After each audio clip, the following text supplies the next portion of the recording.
Bismillahirrahmanirrahim. Assalamualaikum warahmatullahi wabarakatuh. Jadi perkenalkan, nama saya adalah Syarifah Awalia Rahman, dipanggil Iva. Jadi saya adalah mahasiswa kedokteran Universitas Mula Warman, dan pada hari ini saya ingin menjelaskan mengenai pewarnaan bakteri dan jamur sebagai jadi pada hari ini saya ingin membahas mengenai 4 pewarnaan. 4 pewarnaan ini terdiri dari 2 jamur dan 2 bakteri. Untuk pewarnaan bakteri, saya akan menjelaskan mengenai pewarnaan gram dan juga bakteri tahan asam. Oke. Kemudian yang jamur itu nanti ada 2, yaitu KOH dan pewarnaan LPCB. Oke, jadi yang pertama adalah langsung saja untuk pewarnaan gram. Pewarnaan gram pada bakteri ini nanti akan menghasilkan ada 2 kemungkinan, yaitu gram positif dan gram negatif. Gram positif itu nanti dia cenderung untuk mempertahankan warna pertama, yaitu warna kristal violet.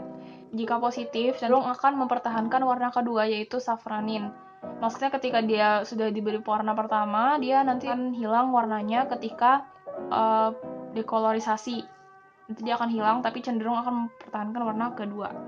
Dan bahannya itu ada warna kristal violet, kemudian ada bunsen, kemudian ada sediaan bakteri, kemudian ada OC, kemudian kita juga butuh lugol, kemudian ada aquades, kemudian ada etil alkohol 95%, kemudian ada safranin, kemudian ada object glass. Oke. Cara kerjanya adalah yang pertama kita harus membuat sediaan hapus. Sediaan hapus itu kita buat dengan cara yang pertama harus sterilisasi dari objek gas dulu.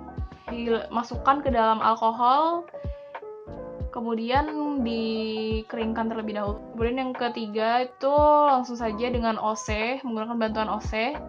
Jadi nanti ada aquades yang diambil, kemudian diletakkan di objek glass. Agak diratakan sedikit, dibentuk gerakan melingkar gitulah pokoknya, supaya lebih merata dan tidak cenderung menumpuk. Kemudian letakkan spesimen yang mengandung bakteri itu ke dalam aquades yang telah diletakkan ke objek glass.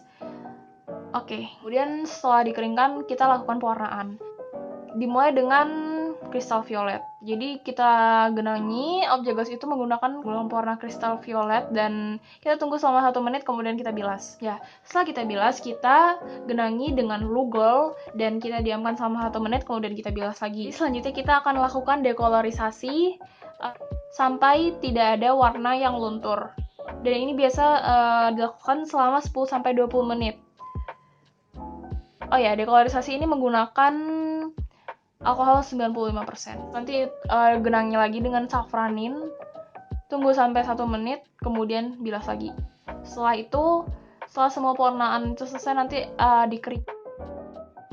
Oke, pewarnaan yang kedua adalah pewarnaan bakteri tahan asam. Contohnya, bakteri tuberkulosis, dan itu sampelnya menggunakan dahak yang mengandung bakteri penyebab tuberkulosis seperti Mycobacterium. Jadi untuk alat dan bahannya, pertama kita butuh sampel dahak yang mengandung Mycobacterium tadi. Kemudian kita butuh bunsen, kemudian kita butuh object glass, kemudian rak object glass, kemudian kita butuh carbon fusion, kemudian kita butuh air, asam alkohol, kemudian yang terakhir adalah metilen blue.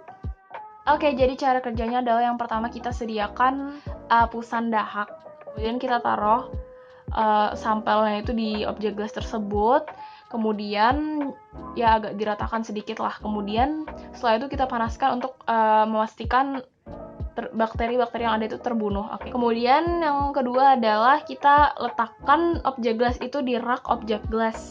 Kita genangi objek gas tersebut menggunakan yang pertama adalah carbon fusion, kemudian tunggu selama 5 menit, lalu kita bilas menggunakan air.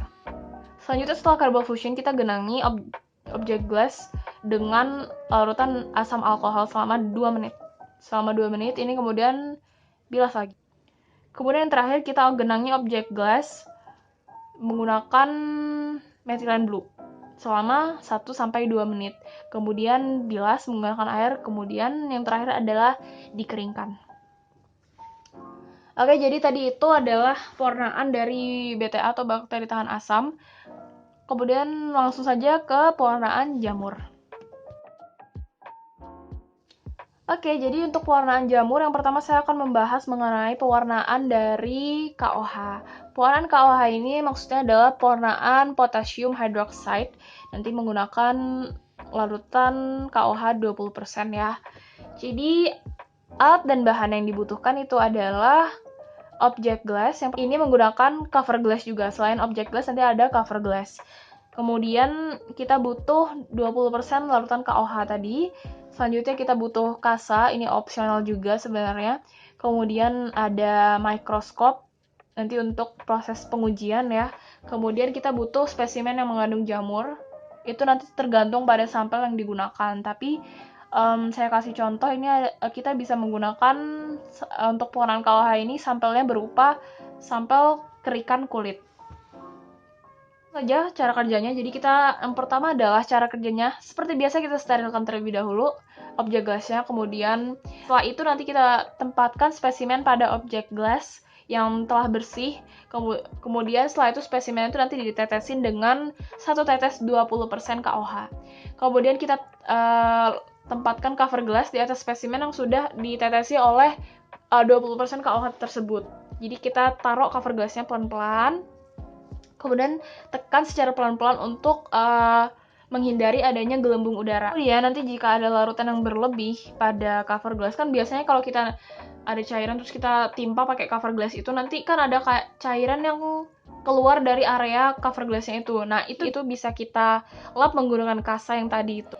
Nah, setelah itu kita tempatkan slide pada mikroskop untuk dilakukan pengujian, oke? Oke, jadi itu adalah pewarnaan KOH untuk jamur. Kemudian yang terakhir adalah kita akan membahas pewarnaan LPCB. Jadi pewarnaan LPCB pada jamur ini, dia tuh memiliki 3 komponen. Ada yang pertama komponen fenol, nanti dia akan membunuh organisme hidup. Kemudian yang kedua adalah asam laktat, itu nanti untuk mempertahankan struktur jamur. Dan yang ketiga adalah cotton blue untuk mewarnai zat kitin pada dinding sel jamur. Oke, alat dan bahannya kita butuh alkohol 70%, kemudian kita butuh laktofenol, kemudian kita butuh sampel yang mengandung spesimen dari jamur yang ingin diuji. Kemudian kita juga butuh object glass dan cover glass juga tentunya. Kemudian yang terakhir kita butuh needle. Cara kerjanya adalah yang pertama kita tempatkan 70% alkohol pada object glass yang ya tentunya sudah disterilkan, sudah diberi label seperti biasanya. Kemudian kita akan membenamkan spesimen. Jadi cara pengambilan spesimen adalah diambil menggunakan needle. Needle tuh ya sebenarnya needle tuh bukan jarum biasa sih, kalau di sini nih jarum khusus gitulah, agak besar gitu dia jarumnya. Jadi dia menggunakan needle, itu nanti diambil dari cawan petri yang isinya adalah spesimen jamur, diambil. Kemudian kita butuh 2 needle sebenarnya. Jadi needle satunya ini perannya adalah untuk memindahkan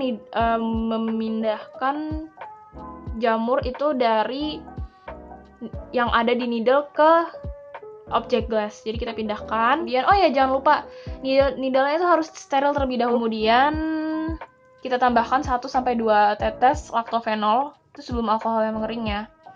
Kita tambahkan 1-2 tetes. Kemudian kita setelah meletakkan laktofenol, kita letakkan cover glass. Baik, jadi tadi itu pembahasan mengenai pewarnaan jamur dan bakteri. Jadi terima kasih yang telah menonton ya. Dan maaf juga apabila tadi terdapat banyak sekali kesalahan yang dari kata-kata saya. Dan memang karena saya masih belajar juga. Jadi sekian video pada kali ini. Terima kasih. Wassalamualaikum warahmatullahi wabarakatuh.